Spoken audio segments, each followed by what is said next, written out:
Commençons par Paul Craig contre Brendan Allen.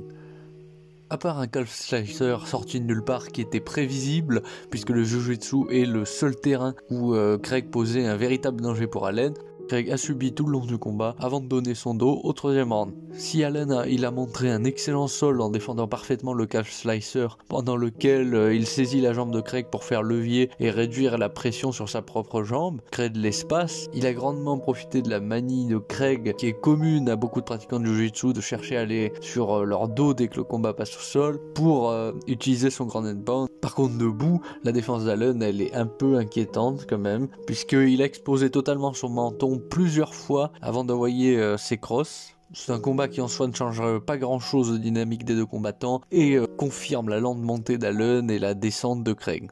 Le co-main event c'est sûrement le combat dans lequel on a le moins appris, puisque Morales l'emporte par décision et confirme les dynamiques de carrière de l'un comme de l'autre. Il monte, allez à la limite soyons généreux, il montre quand même que son cardio n'est pas mauvais.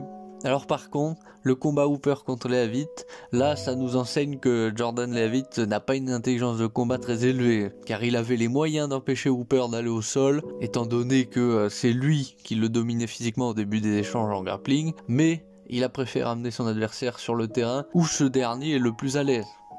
Et franchement, s'il n'avait pas fait cette bêtise de transformer le combat en échangeant Jiu-Jitsu, il aurait largement pu le battre debout tout en l'empêchant d'aller au sol, mais on peut toujours compter sur les combattants pour faire des choix stratégiques douteux.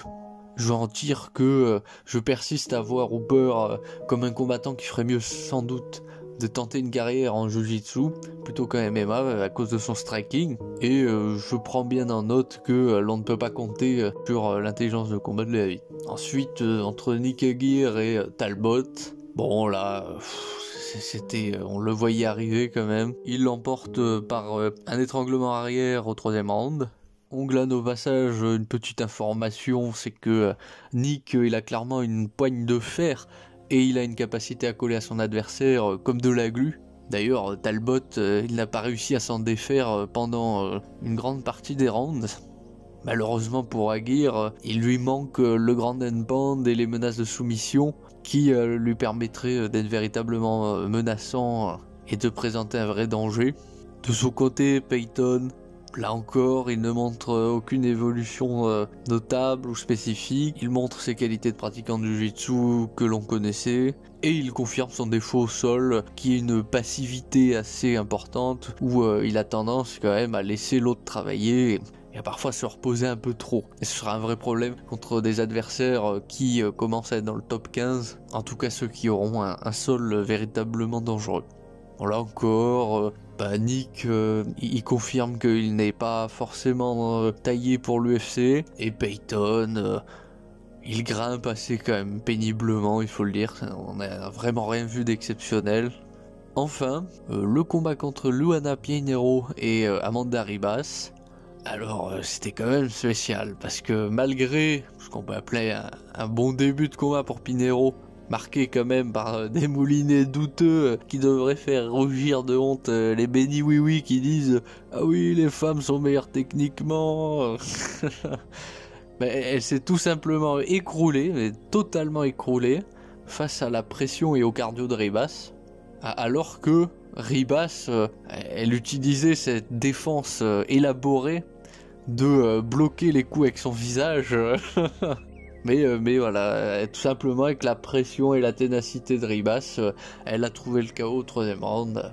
Honnêtement, on va le dire, Pinheiro, elle a abandonné totalement. Elle s'est dit j'en ai marre, c'est bon. Là encore, je sais que c'est lassant la répétition, mais on n'apprend pas grand chose de ce combat. Ribas, elle confirme qu'elle est une espèce de Rocky féminin qui gagne en prenant énormément de dégâts. Et Pinheiro, voilà, elle nous conforte dans l'idée qu'elle manque vraiment du mental, de la ténacité nécessaire pour être vraiment dans le top 10, ou en tout cas pour y rester. Si la vidéo vous a plu, mettez un pouce bleu, abonnez-vous, activez la cloche des notifications, et à lundi pour l'analyse de Tsarukyan contre Dariush.